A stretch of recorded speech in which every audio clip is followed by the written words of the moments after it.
Hello, hello, hello, and welcome to Under the Gun, sponsored by CrushLivePoker.com, the first and only site out there specifically geared to work on your live poker game. Well, there's a lot of training sites out there, but I work for CrushLivePoker.com. I am partial to them. I think they do a great job. If you want 1 month free over there, use the code DavidT.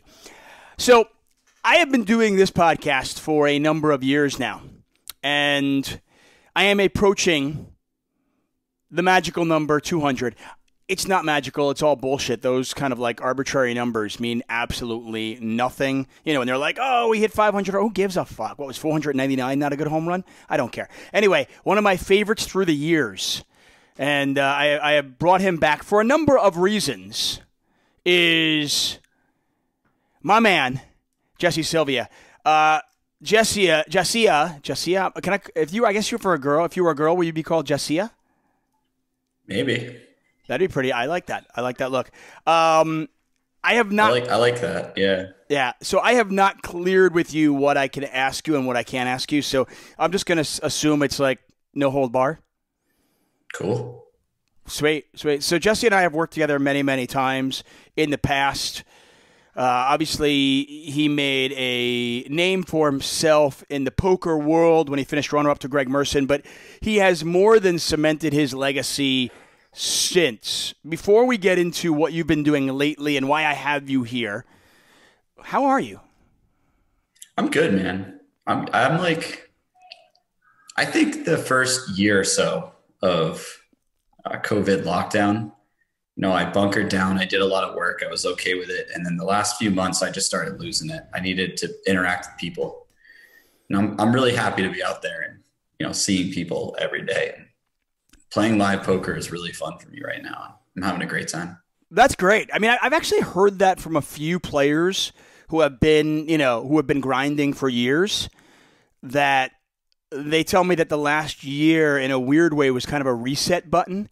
And clearly that's not the way we wanted to go about doing it. And for many people, they just were not capable of kind of making themselves not play for a while. So I've heard from a lot of live players and online players as well that this kind of mandatory break from the game was really refreshing and probably good for them.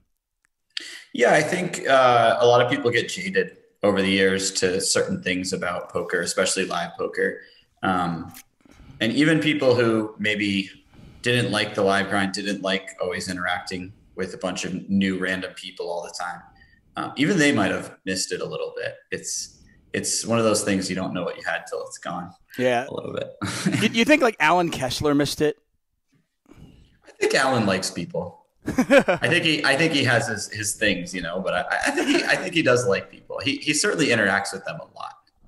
He spends all of his time when he's not with people interacting with them on social media. So yeah, I will give him credit for somebody as socially awkward as he is. And I have always loved to kind of like razz him. I have a lot of respect for him, and he is a kind of a people person in his own way. Yeah. I think he. I don't know. I think some of the little things he does might be his way of just like getting more out of people than what you normally get on a very surface type of interaction. Yeah, it's all the long game. I like it. So as you mentioned, a lot of poker going on, and while the World Series is not going on during the summer in Vegas, it seems like Vegas is still the hotbed for poker these days. I just saw that Chance Kornuth won yet another major tournament, this time at 3,500. I know you and Chance are friends, and I know you played that tournament. I assume you finished in second, right? Yeah, I got second. Obviously. Chopped it up. Yeah, I figured. I just assumed that was the case. How good is Chance? He's good. Yeah. I mean, it's even more absurd because I know that he hasn't been playing much poker. Right, he just had a baby. I mean, yeah, he's been completely just hanging out with the family. So I don't know if it's like the baby run good or the time off, refreshed his brain and he was more ready to play his absolute best or whatever. But I'm sure he's running good too. But like, something about that reset definitely did it for him because he's probably played like 10, 12 buy-ins and he's won 2 of them. and they're not small fields. Yeah, One was a massive field. Yeah, I'm not a mathematical wizard, but I'm going to go on a limb and say if you can win 2 out of 10, 12 tournaments, you're doing pretty well. Yeah. Yeah, I mean, no matter two tournaments in your lifetime of that size, you're doing pretty well, to be honest. Yeah, so 2 out of 12 is good. So Chance should keep that up. That baby run good is definitely a real thing. I have talked about that from my own perspective. Speaking of baby run good, dude, when are we getting? I have been telling people through the years that if you are intelligent, if you are nice, if you're not a dick, if you're somewhat creative, if you're good looking, you need to be procreating. We need more of you in this world, dude. What is going on? When are we going to see? Like a little baby Jessia or Jessia? Jessia. I don't know. That's to be determined. We actually at one point we were talking about possibly adopting because there's a lot of kids in the world and a lot of them could use adoption. And I got yelled at by a couple people about that for the same things that you just said. They're like, hey, you're smarter than average. Like, what are you doing? You got to put some smart people in the world. Well, I mean, listen, I don't want to go down this road, but I have long thought of this. I said, if less intelligent people if below average intelligent people are having, 4, 5, 6 babies, and then the really educated, really intelligent people are having 1, that's not going to skew in our favor going forward. I mean, it's not a good ratio. Right. So, I mean, I remember talking to D Moon about this. I was like, dude, you and Corey have more babies, right? So I'm just saying, I'm just putting it out there. I don't want to put any pressure. I'm sure there's plenty of pressure from families and stuff like that. So I don't want to do it. I'm just going to say, I think you and Ash would make some really, really awesome babies. Thanks, buddy. You know what? Since you said that, I'll reconsider it. Cool. I like it. Well, listen, and you can adopt too. That's true. You can do both. That was kind of something we talked about. One of the possibilities was like having a kid and then also adopting a kid or something like that. True story, by the way. So my wife and I had our first baby, beautiful boy who's now 8, believe it or not. For those of you who remember the World Series of Poker many years ago, I actually left doing the World Series of Poker in 2013. I was working with Jess Wellman, Seth Polanski, Ty Stewart, and all of them, and they were so wonderful to me. And they said, hey, you're having a baby. Go take a week off. And I was like, that's awesome. You know what I mean? Obviously, I remember that. I missed you that week. They can't give me 6 weeks paternity leave for a 6-week tournament. So that's not possible. And clearly, my wife and I did not time this well. We were not married at the time. We got married the following year. That said, Bernard Lee came in, did a great job for me, and it was so awesome. But that kid's 8 years old. Anyway, fast forward a few years later, and my wife and I are at home, and our youngest one is now almost 3, and we had the conversation because she comes from a big family. I'm not an only child. I have a sister. She has 4 brothers, and we're like, we didn't want our child to be an only child. Okay, I don't know if you're an only child or not. I don't think you are you? No, I have two younger sisters. Yeah. You seem like the guy who would have sisters, okay? There's no question. I mean that as a compliment. But for those of you who know Jesse, probably know. Yeah, definitely sisters. Only children, my apologies to those of you who are out there, they've got some issues. I definitely, some of them do. I've seen it. I'm just going to put it out there. So we were like, okay, we don't want to have an only child. So we're having this conversation, and we're like, okay. But my wife hated pregnancy. So for some women, it is absolutely the best time of their lives. That is great. My wife hated it. And she was like, I don't really want to be pregnant again. I'm like, okay, I get it. I'm like, listen, it's your body. She goes, you want to adopt? And I go, hey, I love my dogs. I know you're a dog lover. I was like, I adopted those furry things, and I love them like children. So I certainly can adopt a human and love it the same. Why not? Mm-hmm. So we were actually on it was like 11 p.m. We're drinking a beer like normal, Tuckman household. And we are, I'm actually on the adoption agency. It's like, okay, how do I do this? What's the process? Right? And we're doing all this.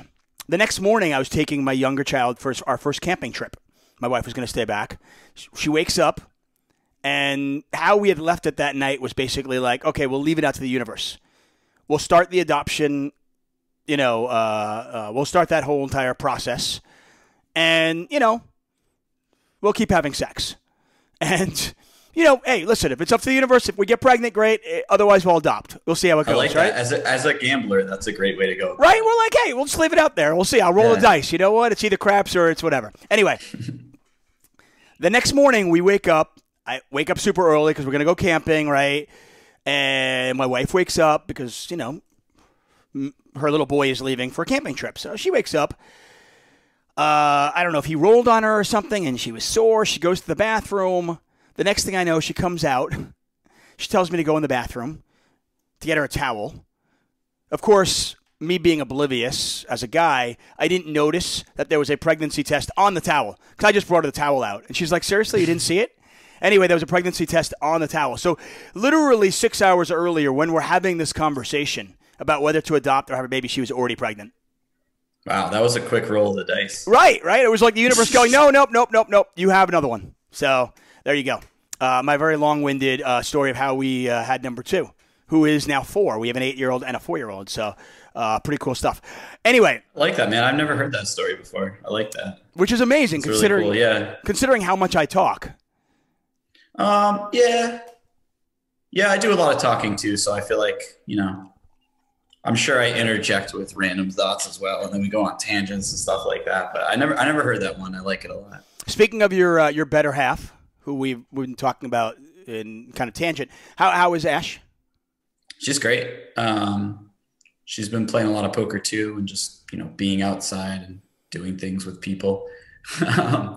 She just won a ladies event I saw that. a week ago. She's a crusher. I have I do not buy pieces of players very often, and I have on more than one occasion bought a piece of Ash in a poker tournament. She's great.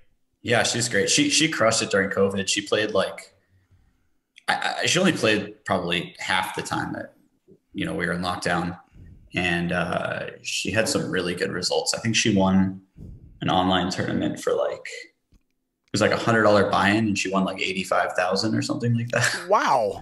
Yeah, it was pretty outrageous. That is disgusting. How the sheer number of buy-ins is insane. That is ridiculous. Well done on her.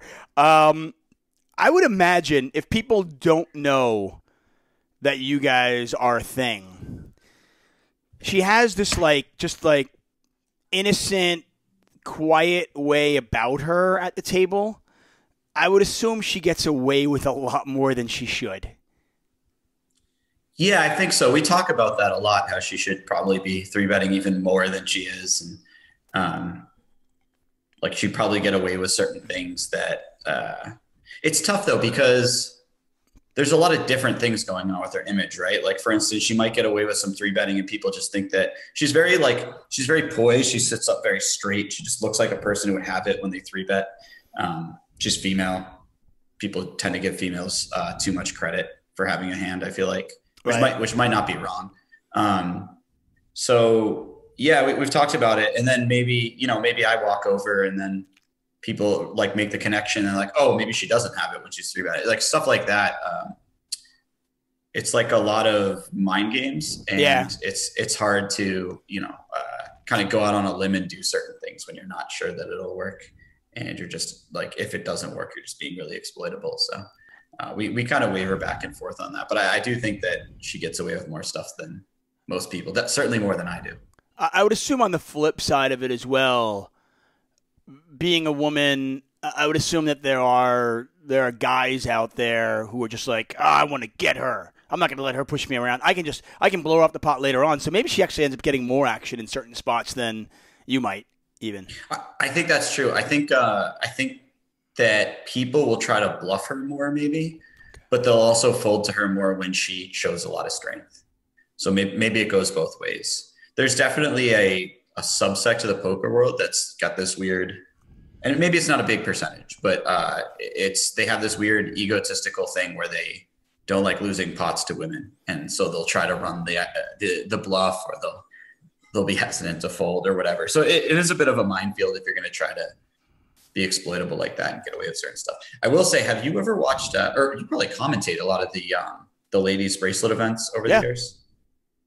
That is some of the most aggro poker I've ever seen in my life. If you go back to 2015, 2014 and watch those ladies event NFTs, they're 4-betting and 5-betting each other with 8 high. It's pretty wild to watch. So that, I don't know where that stereotype came from, that women are like overly tight, but if you watch those, you'll be shocked that that's a thing. Yeah, it's a lot of fun. I've watched them a ton, and I think you're 100% right. I have maintained that I just put a video out on Crush Live Poker, and I've talked about this for years. One of your good friends and old coaches, Vanessa Selps, I think is so good at it. And there are a lot of live players that really excel at this. And I think one of the attributes that makes a great poker player, and I want to hear what you think, is the ability to understand how you are perceived at the table. And not just on the whole, but I mean by each individual player. So, if I'm sitting in seat number 2, I need to know not what I think my image should be, what my image is in the eyes of the guy in seat 3, the girl in seat 4, the guy in seat 5, so forth and so on, because each player might think about me in a different way. And I imagine for Ash, that's it's even more true, because maybe there's a guy in seat number 4 who, who's on to her. He knows you, he knows her, he knows exactly what kind of player he is. But then there's a guy in seat number 5 who's just this like egotistical, dude who's just like, I'm not going to lose to a girl. Then there's another guy who's just like, okay, girls don't bluff, so I'm going to just give her all the credit in the world. And I think from your perspective, from every poker player's perspective, if you can understand how you are perceived at the table, that can go a long way in figuring out what exploits you can make against your opponents. Yeah. Definitely. It's funny that you picked Vanessa, because I think she might be the best example of that. She was extremely conscious of her image all the time. She got away with certain value bets that no one else on the planet would get away with. She did things like she would be, I guess I could say this now, she doesn't really play much poker, but she was overly aggro. If it was close in a spot, she'd probably pick the ridiculously aggressive action. I'm going to go on a limb. I'm going to go on a limb and say that that's not. I don't think that's a surprise to people, is it? Well, no, I meant more like anytime she's on like a TV table or a live stream, and then her image is even. I mean, she told me about value bets that like nobody else is getting paid off in these spots. That's actually brilliant. So I've covered live streams obviously forever. I'm going to be covering, there's a new live stream coming out of Hustler Live. Ryan Feldman is going to be doing it, and I'm going to be commentating on it at least once or twice a week when I'm in town. And I've thought about this for years, way back from when I was doing Live at the Bike. If you are a regular on a live stream, or somebody who's very notable in the poker world, so you're going to be on a lot of live streams, does it make a lot of sense? I'm not a fan of advertising normally in a poker game, because you never know how long that table is going to stay intact. And frankly, I feel like if you're bluffing at a good frequency, at the frequency you should be bluffing at, you'll get caught enough that you don't need to advertise. So I'm not for advertising in a normal game. Some people have asked me that, like, hey, do you sit down in the first 30 minutes, like, do something crazy? So they give you credit. I'm like, yeah, well, I mean, I guess if you know your table is going to be together for the next 25 hours, maybe. Yeah. But we don't know that. But if you can advertise on live streams where you're then getting a huge audience, does it make sense? Yeah, I mean, I think generally the answer is yes. I will say this: no matter how much advertising Vanessa does, like, she still takes a lot of crazy aggro lines. So it's not like that's actually advertising and then she's like a nit or something like that. But it's certainly something when you reinforce it whenever you have a lot of eyes on you. It really helps if you're very aware of that image later on.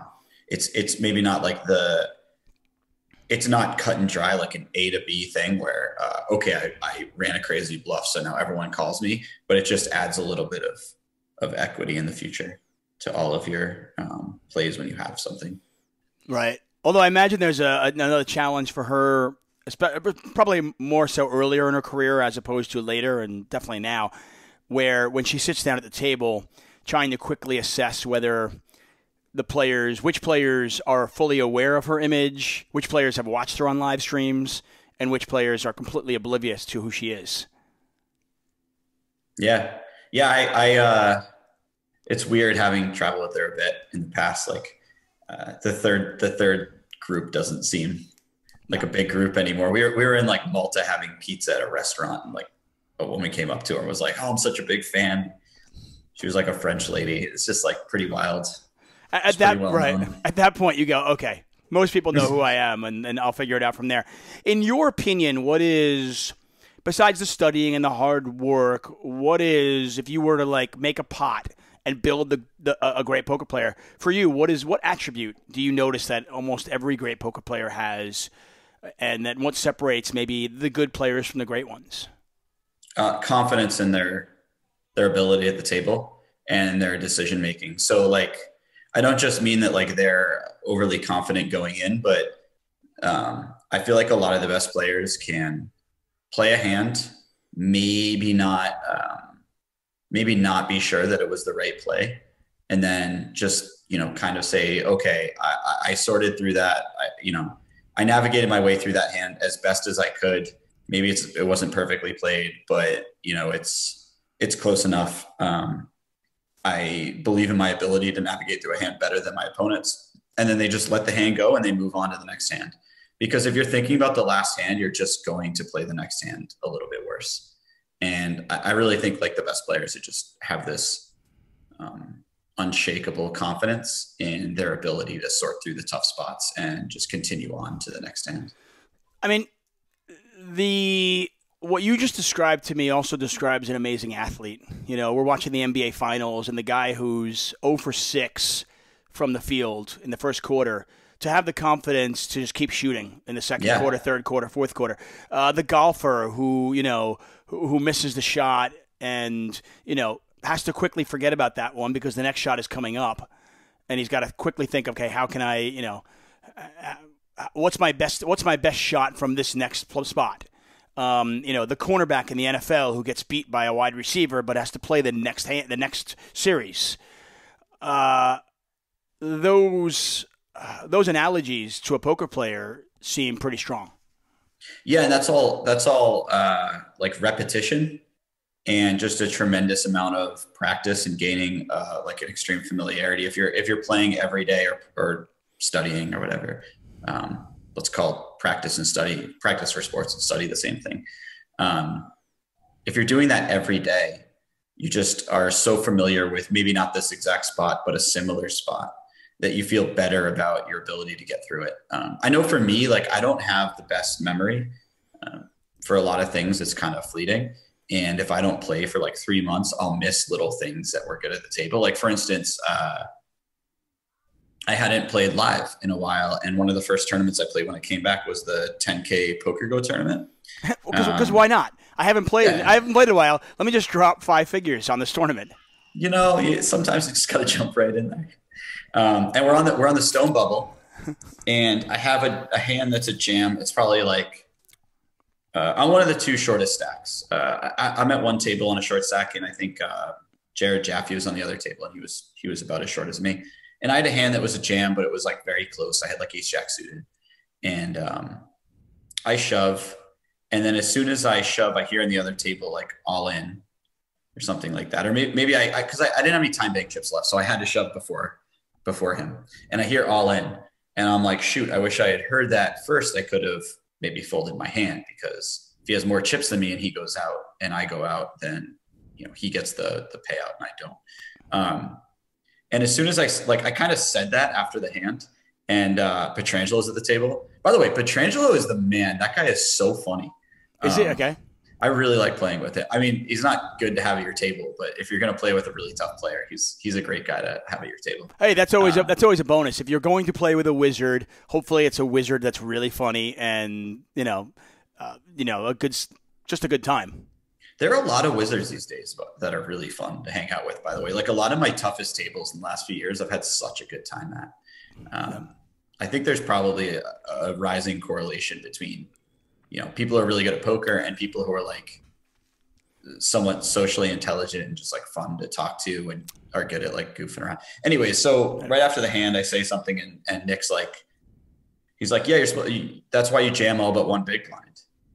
And like, I already knew that, like, because then you can tank. And if the other guy is all in and he goes out, you could potentially fold if, you know, you're covered or whatever and guarantee the cash, or maybe you jam like half your stack realistically. Right. But I assume you're doing that, you know, you're also doing that with aces and kings and whatever hands you are jamming there. Yeah. You do it with every hand. but like you can actually fold some hands, especially if you put in maybe half of your stack. You can fold some hands if the other player goes out and they had you covered. That way you guarantee the cash rather than risking getting knocked out. You would still call off aces and kings, Obviously. because picking up the chips is so massive.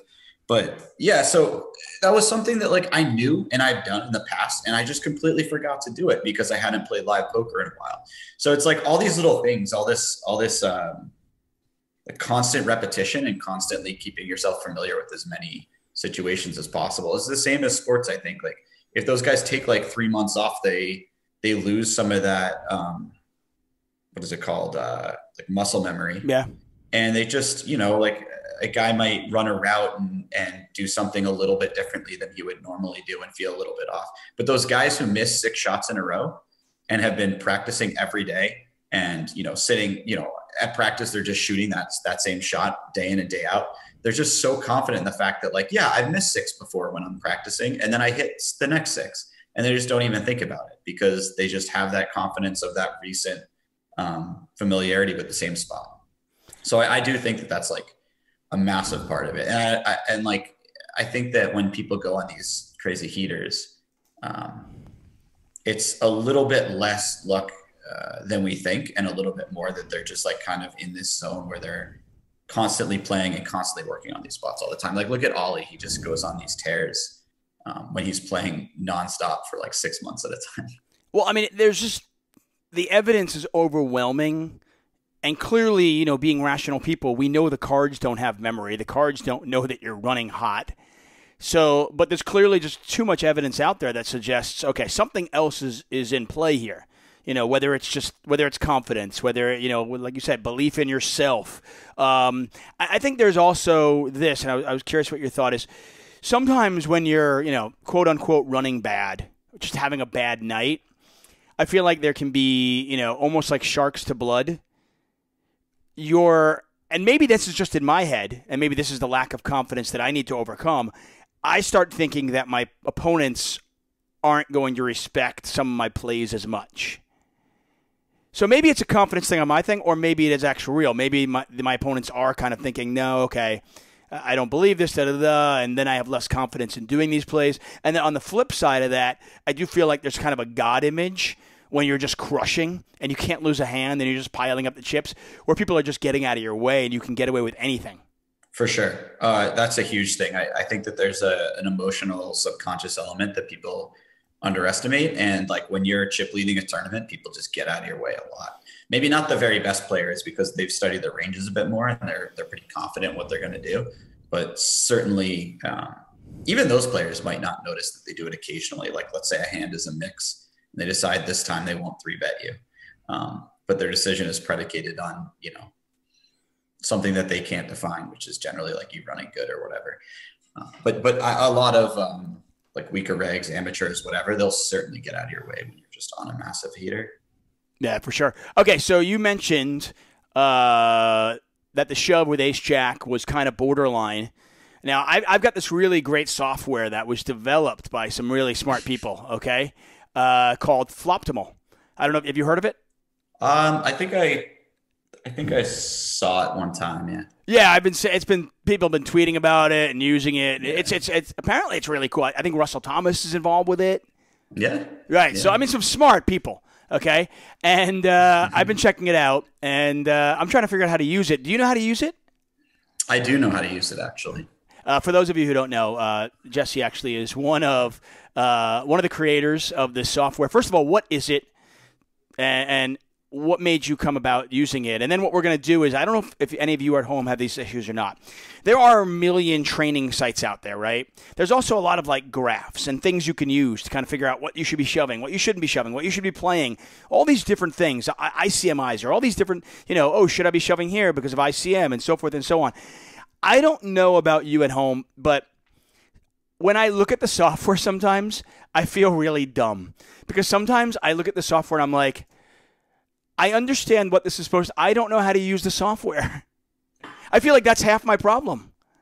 I mean, you should see me trying to, the solvers that we worked with to put this information together in the first place is like you would be just so lost. I mean, I definitely was. I had to watch several YouTube videos and stuff to figure some of these things out. But That's what I mean. The idea was that we took that information and made it a lot easier. Once I walk you through it, I think you'll find it pretty easy. No, and your software is actually quite intuitive, but I did want you to walk me through a couple of different things so I can get a better grasp of it. But yeah, I do feel like if there were tutorials out there on how to use all of these different softwares and people actually watch them, it would be a lot easier. Yeah. And also poker would be a lot harder, so maybe don't do that. Like that. One of the quotes on our site is a friend of mine, Stephen Chu. He's an online crusher. You might have met him in Australia before. I've never been to Australia, so no. I know that's shocking. I thought we did some commentary in Australia. No, we did. No. We did it. Okay, never mind. We did it in France. We did it in France. Yeah. We did it in France. We did it in Barcelona. Mm-hmm. We've done some commentary all over the world, man. But no, unfortunately, Australia. I was supposed to go a couple of times for work and never went, and then life happened. Well, we're gonna get a house one time, and you're gonna come out with us and play because it's an awesome place to be. I want to go. Okay, cool. So Floptimal. First of all, for those of you out there, it's an app. I think if they go to first of all, they can go to Twitter and find the Twitter link there. You can also go to Floptimal. Just Google it, and you'll figure it out, and you'll find it. Yep, floptimal.com. Floptimal. We're on Twitter, Instagram, Twitch, whatever. You can find it through any of those as well. Okay, so simply, what is it? So essentially, it's a preflop navigator. So we solve the whole preflop game tree for multi-table tournaments from any stack size from like 6 big blinds all the way up to 75 big blinds. And we wanted to take all that information and organize it in a way that was really easy to go through and find exactly the spot that you're looking for, that you want to figure out how to play. And then we wanted to also just make it as efficient to study the preflop game tree as possible. And how do we know? How do you know that what you came up with is correct? I mean, it's essentially what these solvers do is they run through every possible situation that could happen pre-flop and post-flop, right? And they run the equities of one play versus another, and they come up with, okay, this play, given that, we know that this happens on the flop, and then when this happens on the flop, all these possibilities happen on the turn, and then all these possibilities on the river, this play yields a higher equity to another play. So we kind of trust, game theory, right, and the way that like the game tree works. And if the game, if the way that game theory is interpreted, I guess, in poker is correct, then the longer you solve out these massive, complicated situations, the longer you run it through these solvers, the more close to completely accurate you'll get. So a lot of these solutions take, when you look at a simulation that's like just how to play pre-flop on 20 big blinds, that may have been thrown into a solver on a very, very powerful computer and run for 6 to 8 weeks. And it just sits there and goes through every possible turn spot over and over again, every possible river spot. And then it works its way backwards essentially to pre and decides what the hand should do pre-flop. That's just amazing and so scary. Yeah, it's at first it seems scary, but realistically, it's so much information that it's not, we're trying to make it as efficient to learn as possible, but it's a lot of information. So really it comes down to like, how hard are people working, right? It's not like somebody can just take something like this and, take a solver and immediately become like the best poker player in the world, right? It takes a lot of work and it takes a lot of study time and getting better, which is all poker is really. I'm going to have to up my dose of Adderall. I'm not good at sitting still and studying, although I did put some study time in during COVID. Okay, so that is the reason for Floptimal. Obviously, you got together with Russell and a few others and put this together. I'm going to share my screen because I want you to show me how this works. I will tell you, for me, hold on, let's see how I do this. I'm not going to lie. Despite being here for a year, I'm somewhat of a noob. Did it work? Looks good to me. Awesome. Okay, I'm going to make you bigger here. Can I make you bigger? No, maybe not. By the way, this information was available previously to us making this. A lot of people had access to, the preflop game tree, whether they sold it themselves or they paid a lot of money to buy the sims off of somebody else. The thing was, we didn't like the way that the information was presented. We wanted these other study tools that we created, and we thought it was really expensive. So that's kind of why we did this. We basically were talking to our friend who is a very talented computer scientist.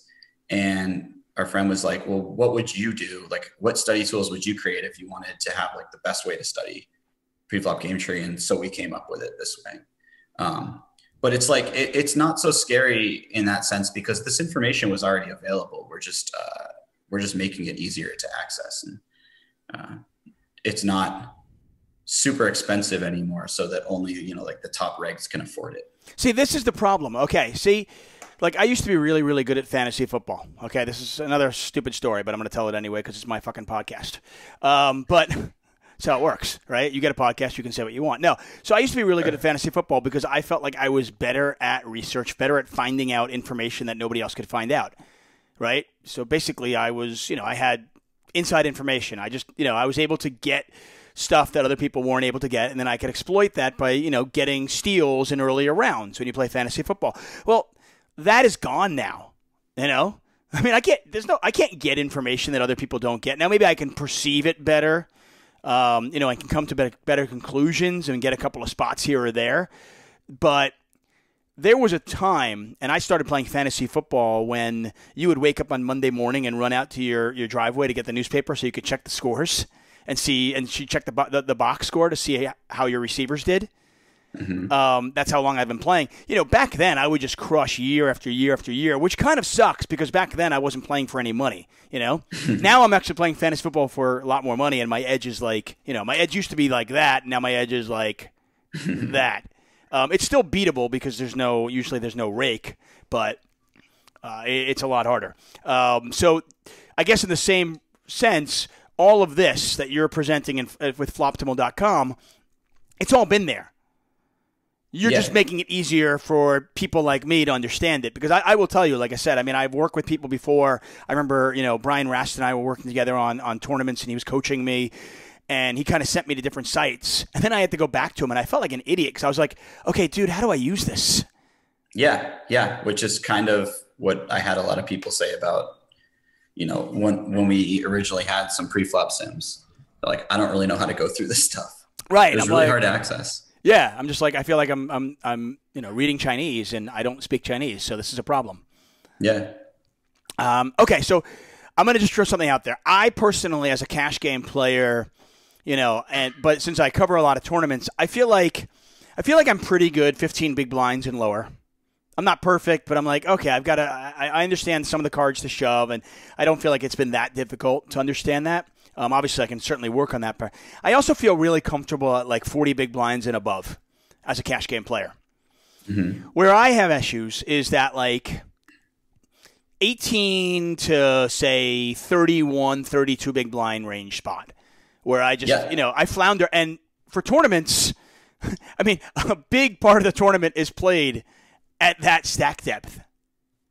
Yeah, I think so I was doing a lot of coaching during COVID, and one thing I talked about is how that stack depth is like by far the hardest to play if you have like most of your experience is cash game or whatever, because it's really like what you do, especially post flop too, is like very non-intuitive. If you're a cash game player and you play really deep stacked, it's a very tricky stack size to play for sure. Well, it's just one of those things. Your bluffs, stuff like that is tough. Yeah, it's just like, you're always kind of you're like, well, I've got chips to play with, so I'm okay. But if I raise and then put a C-bet out there, suddenly now I'm in a situation where I'm in shove mode and I don't want to do that. I'm like, So, like I said, I mean, I constantly, as a cash game player, I'm always screwing that up. So let's throw some in here and show me how to do it. What should I do? All right, so we can help you with a pre-flop game tree. At least let's look at like 30. 30. So if you go over the navigator, you can pick 30 bigs. 30. And then let's say, what's like a situation that you find to be difficult? Maybe like trying to find a 3-bet range. Let's just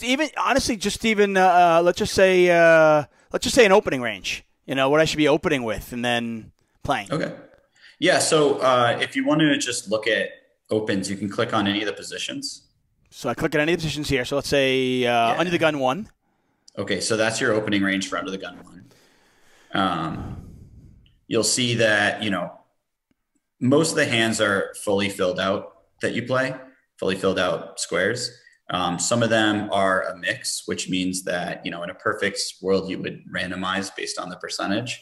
But realistically, what that means is that those hands, the equity of raising them or folding them is identical. If it's ever mixing, it means that the equities are identical, which means that there's almost no equity in raising them, or no value in raising them, unless your opponent's behind are too tight, which often they are. So maybe you want to open them a lot. So what I like to do with hands like that are on the cusp is I like to make my decision at game time. So maybe at some tables I might fold Jack 10 offsuit and raise Queen Jack offsuit, or maybe at some tables I'd raise both of those hands, so on and so forth. But those are kind of like your in-betweener hands. I'm not gonna lie. I'm already surprised by this. The fact that I'm raising under the gun 1 like King 7, King 8 suited, and sometimes King 6 suited. Right away I'm like, wow, that's not a hand I would think to raise in early position. That's one of the first things that that was like a big moment for me when I started looking at these results. Is the suited kings are just severely underplayed by a lot of people. I certainly wasn't playing enough suited kings. I think a lot of people weren't. If you think about it, it makes sense that they're good hands to raise, right? We're not that deep stacked, so there's still a lot of power in making top pair, and a king high hand makes top pair a good amount compared to a lower hand.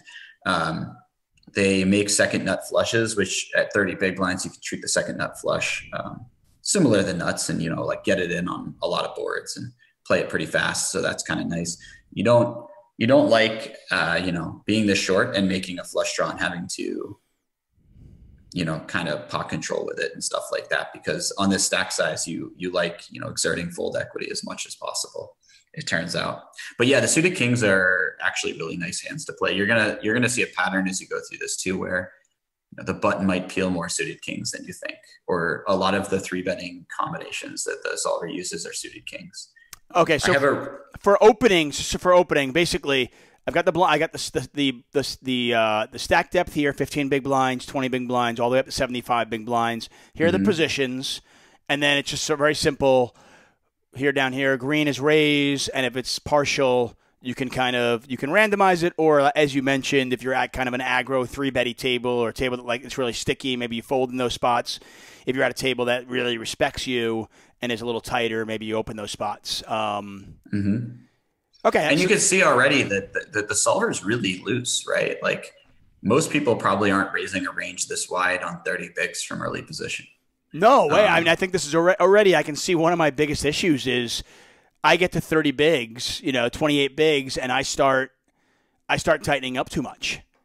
Yeah. I from early position, I start tightening up too much. And then what ends up happening more often than not is I find myself dwindle down to 22 big blinds, and I'm like, oh, fuck, now. Now you're playing like shove or fold versus raises a lot and stuff like that. Yeah, it's definitely an issue. And if you think about it like this too, this is a pretty wide opening range that we just saw under the gun 1, right? Yeah. And this is assuming that it's playing against itself, right? The solver. So that's a pretty tough player that's playing against the 3-bets a lot and puts it in a lot of tough spots. In reality, you'll have a lot of tables where people don't really 3-bet much versus a 30 big blind stack size. So you might actually get away with more raises than are on the charts. That's like the next level of using this information is like, oh, if I can do this against a tough player, maybe against like a soft table, I can raise King 5 suited, or I can raise pocket 4s or ace 8 offsuit or something like that. I already feel like I'm ready to play a tournament. Let's go. I'm doing it. Okay, so let's go. It's really fun when you start saying this stuff. You're like, I want to use this now. Okay, so this is the classic view. What is this here? How to play a hand from anywhere at any stack size. Yeah. So basically, let's say you take like a hand that's tough for you, like Jack 8 suited. If you click on Jack 8 suited. Jack 8, hold on. So I'm going to click on Jack 8 suited. There we go. Yeah. So let's say that Jack 8 suited is a hand that you weren't really sure how to play from early, middle position, whatever. You feel less confident with it. So now if you go over to that grid that you're on and you look at it, that grid is showing you how to play Jack 8 suited from every position on every stack size when it's unopened to you. So look, if you look at like where it says UTG 15 at the top left. Yes. like it's saying you fold. On 15 bigs from under the gun, you fold. In fact, on 15 bigs, you fold all the way up to the cutoff, it looks like, right? Right. So right this here. Is on the, right here. Yeah, Right. Yeah. If you get up to 25 bigs, you can start opening it from +1. And this is from the button, Jack 8, I should be – this is surprising. On the button, according to this, I should be raising half the time and half the time limping in on the button. Yep. Wow. Yeah, we specifically gave just button the limping option because otherwise you get these really messy graphs that or grids that, mix everything sometimes as a limp, and that's not very realistic. And the equity of throwing a bunch of limps in from like under the gun for how complicated the strategy is, it really doesn't add much equity to the actual strategy. So we made a lot of these razor fold, except for the button. We gave the option because when the button can limp, it actually changes the equity of the strategy a bit. So according to this, nice. Jack 8 suited, if the small blind just limps in, or if anybody just limps in, I'm not shoving from the big blind. I'm just going to see a flop. Yep. Okay. Yeah. I guess the small blind's allowed to limp too, of course, because that's a huge part of the small blind strategy. But yeah, so it's interesting, right? Like Jack 8 suited is pretty clearly a good hand to shove. The yellow's all in. So from the small blind on 15 bigs, then once you get more chips than that, more blinds than that in your stack, you want to start limping it. And then as you get a little bit deeper, you can start raising Jack 8 suited again because your opponents will 3-bet to a size, not all in, and you can call a 3-bet, assuming that they're as loose as the solver of the 3-bet range. Yeah, I'm not going to lie. I did not realize that, like, from the low jack, I didn't realize that it's a raise all the way from 20 to 50 big blinds, and even at 75 big blinds, if you're at a typical kind of like soft table in an MTT, you're raising most of the time. Yeah. This is probably why, when you see a guy at your tournament table, he's crazy over aggro. He inevitably punts it off in some post-flop spot. Right. But he accumulates a lot of chips, right? Yeah. This is part of the reason why, in my mind. It's like Joe Seebach back in the day. Yeah, he used to be so aggro. But remember him though? Like he was always like you'd look at like Poker News and you'd be like Joe Seebach top 5 in chips, and then you'd be like, how did he not cash again? The grinder used to always. He was like the quintessential guy who would have like 20 starting stacks after day one and not cash, or he'd have like 50 by the time they're in the money. It was pretty wild. Right. But like I even meant more like these like a crazy aggressive fish or something where they do everything too aggressive, but it turns out that they stumble upon some really good stuff when they do that too. And part of it is just opening a lot more than most people do. And it turns out that that's actually very optimal. Okay, so do you adjust, let's say somebody is on to you opening a lot, do you adjust and start not tightening up pre-flop, or do you adjust by 4-betting them more? Well, if they're on to you, I mean, first of all, these ranges are like unexploitable ranges, right? So if you're opening wider than these ranges, then I would adjust by reverting to the ranges. But like if you're playing these ranges and you're defending versus a 3-bet, the way that the ranges tell you to, you're still going to be unexploitable.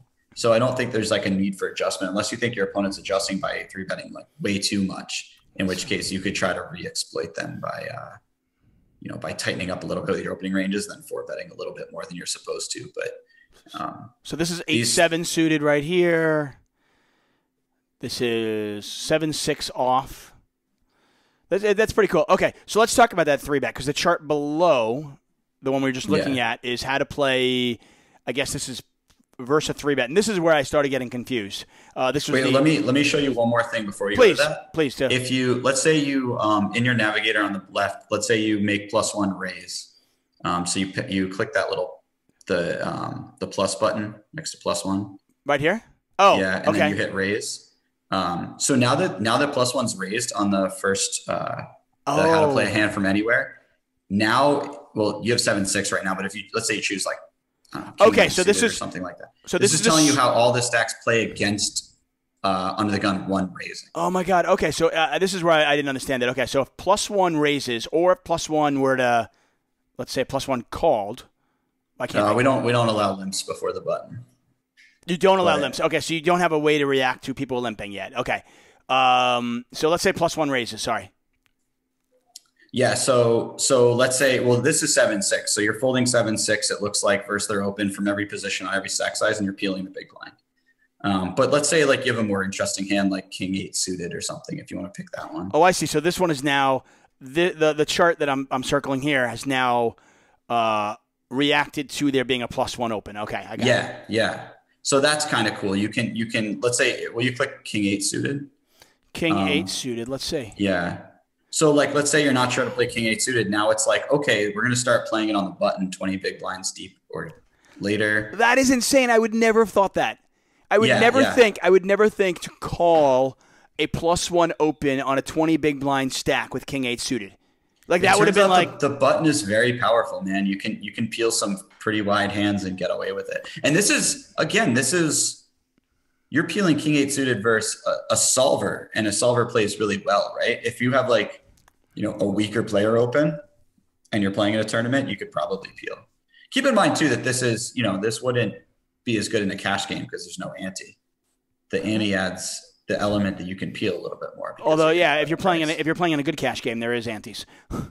Yeah, that's true. I would maintain. But they're also opening bigger in a cash game. They're not opening 2x. They're opening like 3 or 4x. So I would assume, would you adjust this if – so, this is 2.5. That's 2.2. Okay, so it is already there. So, yeah, we do all the open sizes are based on the stack sizes, right? So the deeper you get, the larger we make the opening size, which I think was the best way to simulate what happens in game, right? Like when you start playing a tournament, people are opening like 3x or whatever, and then they sort of bring it down to like 2.5x, and then when they get really short, they're more like 2x a lot. I assume you'd have to like just on the fly kind of, if you're playing against somebody who's a little bit, unorthodox and thinks outside the box, and the guy who's opening, let's say you're playing whatever, it can be an old dude, young dude, I don't really care. A guy who's just opening 3.5x, you'll have to make adjustments. Yeah, definitely. You'd want to adjust pretty massively. The problem with that is, or not really the problem, but the thing about that situation is that guy's probably not playing GTO ranges. So your thoughts on how to adjust to him are probably better than trying to figure out like what the GTO play would be, because you might exploit that guy better than. Right. So like, yeah, like, like the way game theory works is like you can reach this equilibrium where you're playing an unexploitable strategy and your opponents can never make money off you. But that doesn't mean that it's the most optimal strategy for someone who's playing really bad, right? Like if a guy never bluffs, an optimal strategy will still bluff catch sometimes because it doesn't want to get exploited if they do bluff. But if you're 100% sure that a guy never bluffs, the best, you might want to revert to your own strategy where you're just never hero calling, because why would you? Similarly, like if a guy 3.5x is like, we could come up with an optimal strategy, but maybe you think that guy's doing it with too many hands and you could just start shoving a bunch over it or something like that. Right. So this example here, I made the cutoff raise, and then you're on the button. I gave us King 10 suited. So here we're always playing the King 10. It's either a call or an all-in or 3-bet in certain situations. It's kind of funny that at 50 big blinds, it's telling you to 3-bet more often, call less often. But then at 75 big blinds, they're telling you to 3-bet less often and call more often. Yeah, it's kind of funny. If you look at the 75 big blinds, if you hover over that again, we can kind of see that it likes using like King Jack suited and King 9 suited. And this hand is like very solidly like a middling strength hand that wants to call. I think what happens, and I would have to put some thought into exactly why it's doing it, because sometimes you just have to like spend some time interpreting why it's doing certain things. But I think what happens is the range that they open the cutoff on 75 is a little different than what they open on 50. And so King 10 just ends up playing a little bit better as a call versus that range. And this is so eye-opening already. So an open, to a cutoff open, I should be calling King 4, King 5 suited almost all the time, if not 3-betting. Occasionally with King 5. The 3-bet doesn't surprise me as much, but calling with King 4 is just so eye-opening to me. That's like, wow, okay. Yeah. That's but remember that like the computer's probably being somewhat sticky post-flop if they're c-betting a lot. So if they're c-betting like 100% and you're folding a lot on certain boards, they might get away with something that they shouldn't. But if you're adequately defending and thinking about your whole range, like, so the solver is very tough to play post flop too. And that's part of why it's getting away with it. Right. If you feel like less confident those hands, maybe you could start at like king five suited or something like that and make that adjustment. But I've done a lot of peeling with hands like this, and they're fun to play, and you learn a lot about, the game when you put yourself in these spots with these kind of really close hands. I love this. This is great. Okay, so let's look at king seven suited. Can we go to the chart below? Because this is the one that confused me a lot. Yeah. Okay, so the chart below is, we call it like we originally called it like the anticipation. That's this one, guys, grid. right here. Okay. Yeah, so you've picked king seven suited, right? Now the chart below is telling you if there's an open before you, all the ones to the left, you've picked the button right now, right? So we're on the button. Everything to the left of you is if that player opened, what you do. So let's say, they're under the gun on 50 bigs, then we peel the button with king seven suited versus that. Let's say they're under the gun on 25 bigs. Hold on. I'm sorry. So under the gun, 15 bigs right here, you mean? Oh, 50 bigs, I said. 50, yeah. Okay, sorry. So we would peel versus that, right? Because it's all blue versus under the gun open on 50 bigs. But when you get shorter, like 15, like you pointed at, like it becomes a fold now. And is this based on either stack depth or just yours, or? It's basically effective stack depth. Okay. Depth. So yeah, whoever's shorter, right, is how I would kind of look at it. It's not as cut and dry at that, but if you went with whoever's shorter, I think it would be totally fine. And, right.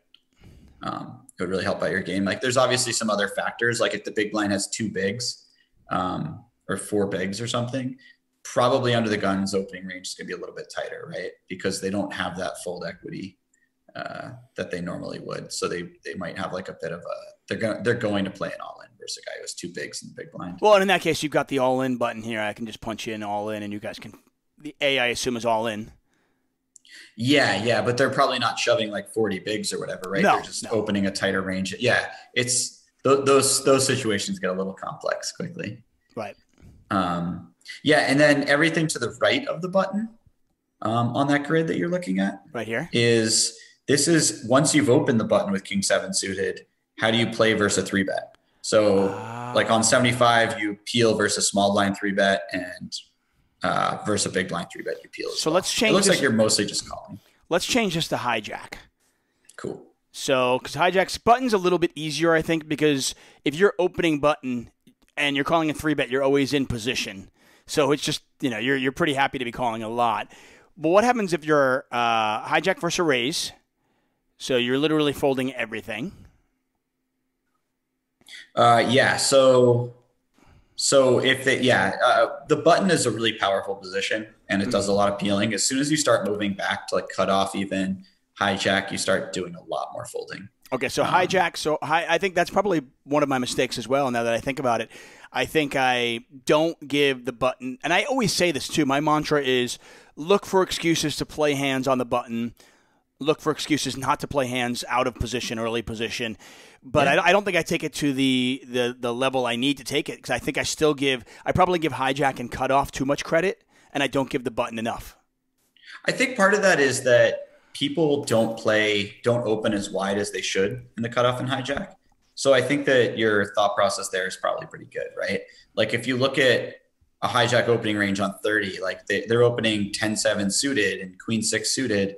Probably a lot of people miss those opens, right? I don't see a lot of opens with queen 6 suited from the hijack. So your mantra is really good. Like try to find excuse to peel from the button. But if you're a little tighter than you should be, according to this, that might be okay because you're adjusting to the field and the field isn't opening wide enough. All right. Once again, Jesse Sylvia is here. We're looking at Floptimal. It's an app. You can get it on your computer. He's on Twitch. He's on Twitter. He's everywhere. Just Google Floptimal, floptimal.com, and you guys can get access to everything that we are talking about. If you happen to be listening to this podcast as opposed to watching it on YouTube, then you can check it out on YouTube later on, or, of course, just download the software and check it out yourself. Okay, so let's hear. I've got king 7 suited. how to play against a raiser. We're folding against all the raises. We're going to fold that hand. But then if I open, which is on the right side, and I get 3-bet, it tells you what to do versus each spot. Interesting that it would be, because this would be counterintuitive to me, interesting that I'd be folding it more against the blinds, 3-betting, and calling more when I'm being 3-bet by the cutoff or button. In my mind, I would be thinking it would be the opposite because I don't want to play that hand out of position, and I do want to play it in position. Yeah, I think the reason for that is that the out of position players are raising to a larger size with their 3-bets. So if you look at if you go through the navigator, you can look at like the sizes, but it looks like it's like a 2.5x 3-bet in position and like a 3.5x out of position.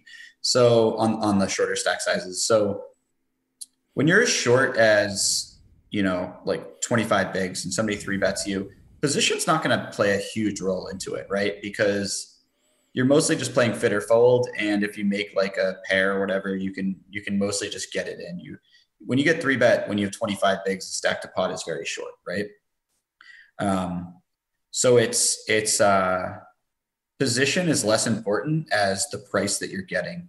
And the out of position players are 3-betting to a larger size, so they're giving you a worse price. So I think that's why that's going on there. Right, and I assume, to your point, I assume, like you said, if I'm opening from the hijack with King 7, and I get 3-bet and I call, and the flop's King high, it's just like, yeah, okay, the chips are going in. Yeah. I mean, if they got you beat, it's a cooler at that point. Okay. Are you going with it also? Like if you hit a 7 though? Yeah. Or is that kind of depends? If you, it depends on what's like. If it's like if the flop's like Ace Queen 7, maybe you peel one and continue from there, try to figure it out. But like if it's like 8-7 deuce, if you can't get it in on a board like that with King 7, then you probably should have been peeling King 7 in the first place. Right. But I mean, I guess the question I have is like, okay, Ace Queen 7 obviously is kind of one.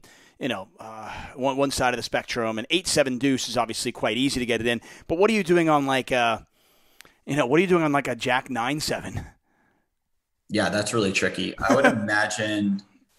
I mean, first of all, you just have a lot of better hands on that board, right? Right. Like you've got a ton of Queen Jack, Jack 10, Ace Jack, whatever, like 10-9 suited. So you could probably peel a small bet, and then if they shove the turn, fold King 7 and continue with a bunch of those other hands I mentioned. I would guess that would be something like a correct strategy. It's possible that the solver just doesn't fold. If I ran it through like something like PO for post flop, it's possible that it doesn't fold to like a bet jam. But I think the equity would be really close between fold and call. Okay. And so, yeah, I think that you'd be all right considering how much good, strong stuff you have in your range on that type of board. Okay, I now understand this part of the page, because this is where I'm not going to lie, I was kind of confused by it. Like, I was shocked when I was looking at, like, even Jack 10 suited, and I'm going, wow, I didn't realize that if you open Jack 10 and get 3-bet, you're calling or going all in with that. Like, with 15 big blinds, how is there even room for that? Well, keep in mind that so with the 15 big blind sims, this may be looking at the smaller. No, this is versus an all in. Yeah, you're getting a really good price, first of all, and your opponent should be jamming quite a wide range versus your open. So keep in mind that like in a live tournament setting, especially like something that isn't a high roller, people aren't jamming as wide as they should be, most likely. And that may skew whether or not you're actually supposed to call. That was something I wanted to say, like, just as like a overall thing. It's like these ranges should be studied as a frame of reference, right? Like this is, if everyone was playing optimally, this is how you want to play. But like you can deviate from these, and you should use them as like a starting point and make your own exploits in game, because like that's what makes people great poker players, right? Like you have 15 years of experience playing poker, something like that. Yeah, a lot more than that, but yeah, I mean, for a lot of people out there, depending on how much experience you have, I've heard that, by the way, Jesse. I've heard people say, I mean, Doug Polk even, I remember talking to him about this, and he said, yeah, I go in I want to have, a blueprint to go in with. And then as I watch my opponents play, I will deviate from that. Yeah. Yeah, exactly. And that's a huge part of it, right? Like this is what'll make you feel confident. If you know, like this is what a hijack opening range should look like on the stack size, and this is what a 3-bet range should look like, then you have the confidence to be like, okay, I think that people are too tight. This guy looks like he's definitely hasn't been opening much. So he probably isn't opening the right things from the hijack. And you make the adjustments from there. And that's like, but you've got this like very strong game plan that you have a lot of confidence in. And that's sort of part of what I was talking about earlier, for sure. Yeah, I mean, I'm not going to lie. Well, first of all, you wouldn't be, if you had Jack 10 suited from the low jack, you'd just be moving all in. So you wouldn't be dealing with this, what do you do against the 3-better if you open, because you'd be moving all in. Yeah, yeah. So, but I'm surprised. Like, I thought there would be more shoving from the cutoff with Jack 10 suited. But here's where I one last question for you. And now that I understand this is amazing, I'm going to be on this nonstop. I'm really curious. I want to play more tournaments, so I'm kind of excited. If I open Jack 10 suited from the hijack to, let's say, 2x, are we assuming the cutoff is going 6x with the 3-bet? Let's look at that. So we're on 20 bigs. Yeah. So if you go over the navigator and click 20 bigs. Click on 20 bigs, okay. And we're opening the hijack, you said? Hijack. So maybe click over there and go to raise. Go to raise, okay. And then where's the cutoff? Okay, so the cutoff is basically always shoving. It looks like they mix in a tiny bit of 3-bet, smaller size with kings. So we gave it the option to do a smaller 3-bet. And what it came up with was, I'm going to 3-bet kings like a third of the time. And I'm going to 3-bet ace-7 suited as my bluff. And that's all of my small 3-bets. Because if you think about it, like very few other hands get that much value out of 3-betting on the stack size. Aces do better as a peel because they're just really nice traps. They don't really worry about overcards coming on the flop or whatever. They're so far ahead, they can let you try to make a pair or whatever. And the rest of the hands just kind of want that fold equity or like protection / value. So they all just are really happy shoving. Right. Okay. So that's where I got confused. Basically always versus shove. Right. That's where I got confused, because when I take this out and I saw the and I saw like, oh, verse button, you're calling the 20 big blind stack. I didn't take into account that you actually should be shoving the Jack 10 suited anyway from the low jack, from the hijack. On 15 you do. I think on 20 you're opening. 20 you're opening. Let's see. If you hover over hijack on 20. Let's see. Yeah, we're only opening. So we're opening and then we're going to open then call. Yeah, it looks like it. Let's see. So that's where I'm guessing. This might be reacting to the smaller 3-bet size though. Let's see what happens. So if we go hijack open, you can put in the navigator to double check. So if you go hijack open here. When you say navigator, is this the navigator right here? Yeah, sorry. Okay, sorry. The navigation tool or whatever. Right. If you click the raise button there. Right here? Yeah, and then you click cutoff going all in. Cutoff going all in. So the A, yeah. So hijack is folding Jack 10 suited. So by double checking it, we know that call off versus a 3-bet is actually versus the smaller 3-bet size, which makes sense. It's so always running. So if he just raises here, so I've got raise and then I've got a 3-bet here, right? Yep. Did I do it correctly? Yep. So I have opened from the hijack with Jack 10 suited, 2x. He has 3-bet to 4.5 bigs. And because I'm getting such a good price, I will call. Yeah. Now keep in mind that the solver's 3-bet range is somewhat balanced, right? It's not very many hands, but it has a very strong hand in kings and has ace-7 suited. So getting a price against that range is, acceptable, and we're going to peel Jack 10 suited. In reality, when people 3-bet off 20 bigs, especially a small size, they often just have only premiums. And they'd even jam like ace-king, so they often just have aces and kings. So you might want to make the adjustment to just fold to a small 3-bet. You might not. If you have a guy who you think is like up to something, you might not want to do that. Right. So if I'm playing against Nitty Neal, I'm folding the Jack 10 suited, but if I'm playing against like somebody like Ash, I'm peeling. Sure. I like it. Absolutely. Okay. Obviously, the bottom part is just kind of an overrun of the whole thing. This one seems pretty basic. Well, so the bottom part I like a lot. So if you clear this whole thing, if you just click under the gun in the navigator, that clears it. Okay, so this clears everything. Cool. Or the sentence says clear actions. Clear. Yeah, that works too. Yeah, the clear actions. But so right now you're on 20 bigs, and you can skip around to whatever big blinds you want. But this I'm going to go to 25. Cool. I'm going to go to 25 because that's one of my problem spots. Yeah, so basically when I was like coaching a lot, almost every example that I used when I showed people sims was for post flop 2 was 25 or 30 bigs deep, sometimes 40, but those are just like the trouble stack sizes that are really hard to play. Almost everybody gets them wrong. Most people are overly tight because they don't want to get them wrong the wrong way. Right. It's pretty wild. So yeah, on 25, if you look at the last grid, the blueprint, what this is doing is it's telling you by color code, it's telling you at what position it's acceptable to VPIP a hand. So whether that means in the small blind, sometimes that means you could be limping it or mixing limps and raises or whatever. So this is not factoring in a raise before you. No, but we could do that as well. Right. But this is just unopened so far. So basically, you're folding very little. So this is based on this, though. It's kind of interesting. You are folding very little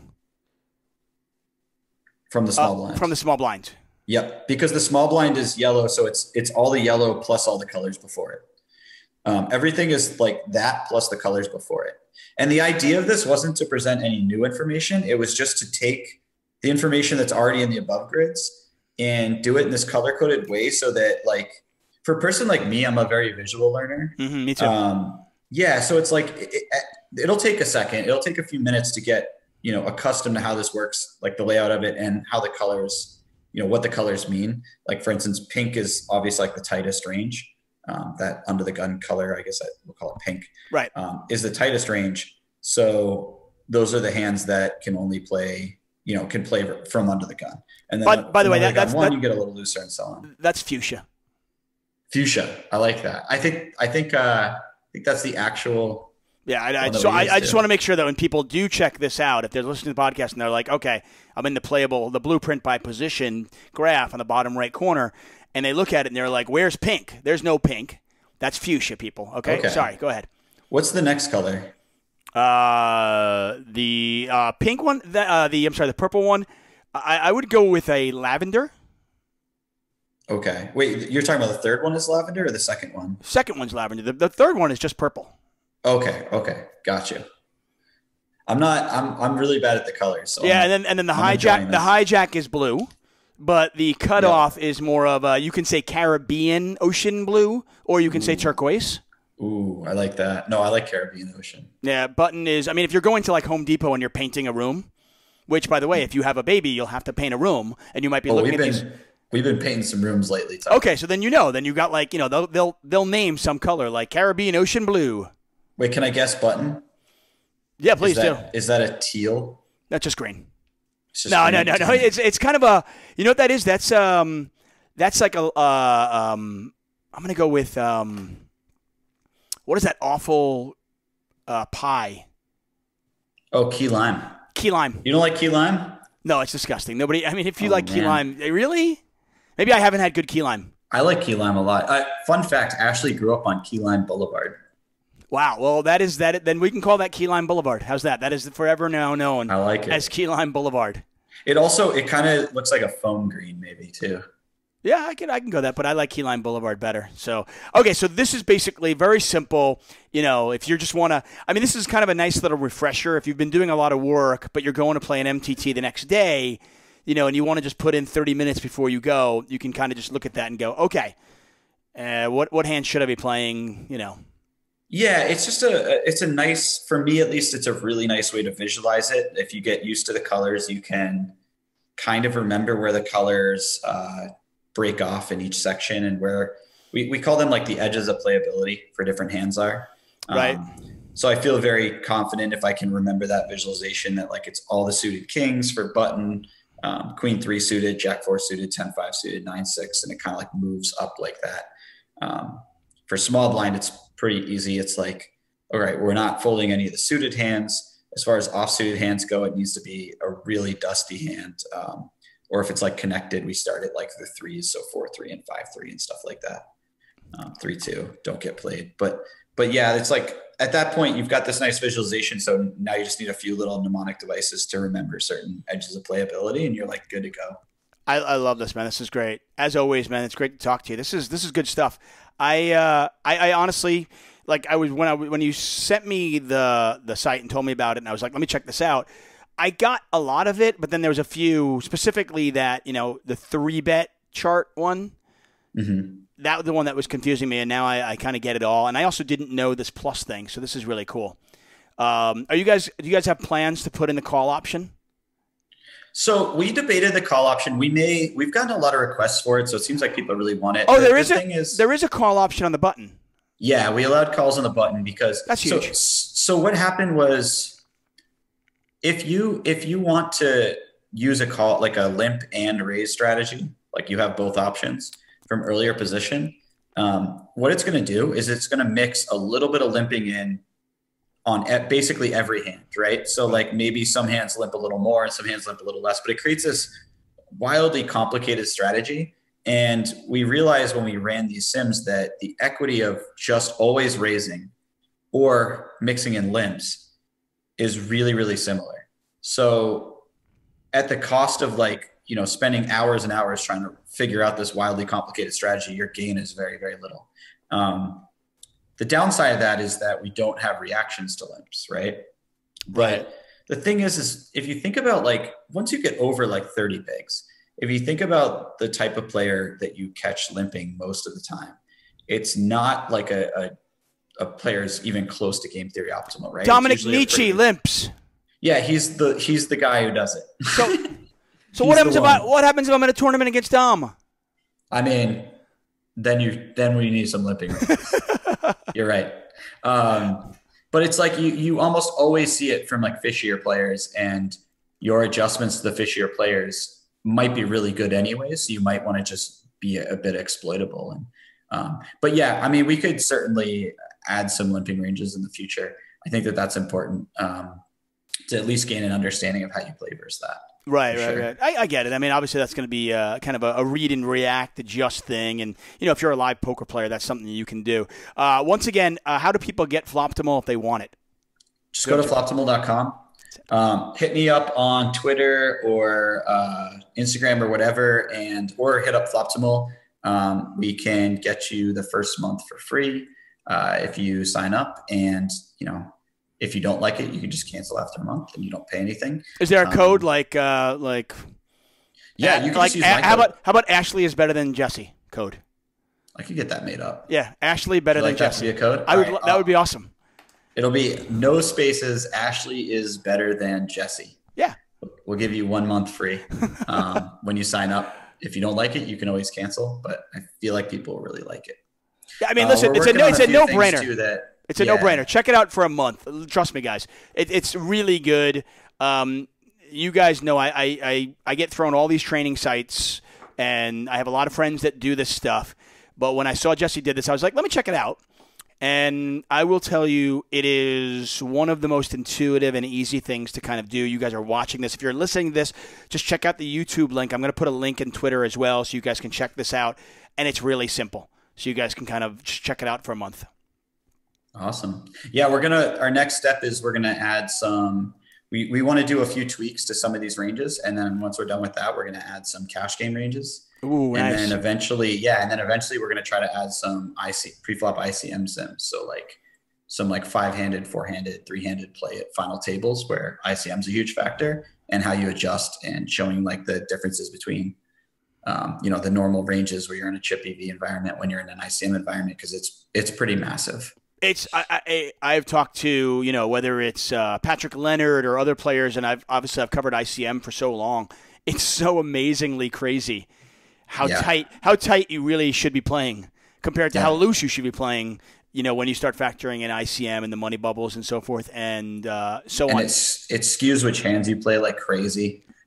You might have situations where you shove like ace deuce suited. These are extreme examples, but you shove like ace deuce suited, but you fold pocket eights or pocket nines or something like that. That's insane. It's pretty wild. Yeah. I'm looking forward to the cash game one because I think, if you can up this to say 200 big blinds and then I guess not include antes and maybe have an option of antes, no antes type thing. That would we'd be like to really, do both. Yeah, that would be really interesting. I think coming from a 5-10 player. Yeah, that's the plan, man. So I want those ranges too. So yeah, good stuff. Hey, dude, listen, I'm planning a trip to Vegas, so when I come, we'll have to get together, golf or something. I don't know. We'll figure it out. You play golf? I'm very bad at it, but I'll come play with you if you'll be willing to wait for a guy who hits the ball in the woods a lot. As long as we gamble, it's totally fine. The last time I played golf, I went with Maury, and I think I hit his house. Oh, that's great. You get points for that. Not even joking. Yeah, I got a lot of points. Maury is so annoying to play with, and I say that in a wonderful way because he doesn't hit the ball more than like 160 yards, but it's just dead straight. Yeah. Oh, it's so annoying. It's like, he's really good.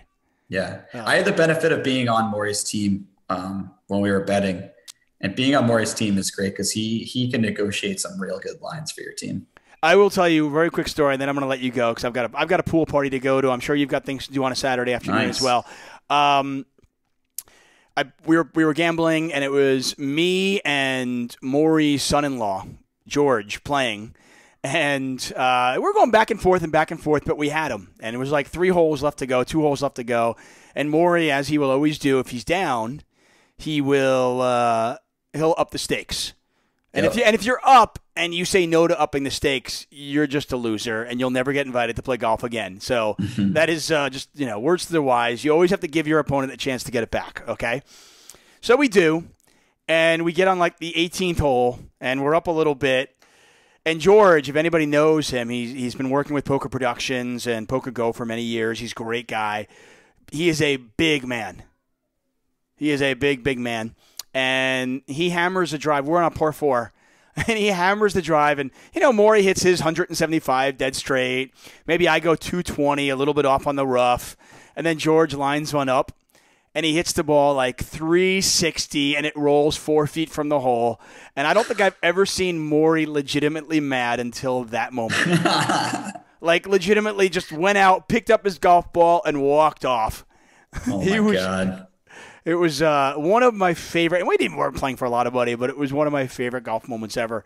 And George is just like, triumphantly putting his hands up. His greatest drive he'll ever have. Maury's really clutch, so I feel like there's not many spots where he ups the stakes at the end and doesn't get bailed out.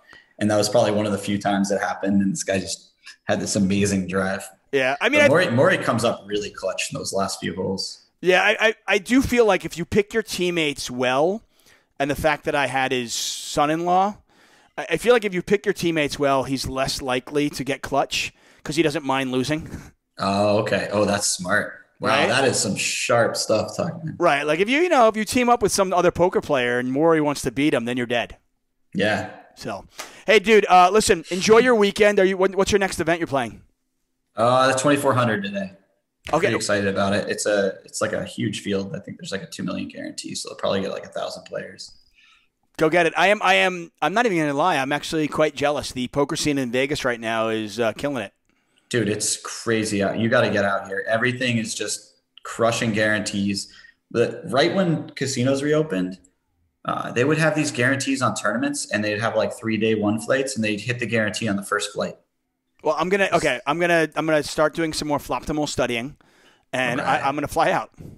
All right, hit me up, man. We're gonna do all the things. Thanks a lot, man. I'll talk to you soon. Take care, buddy. Later.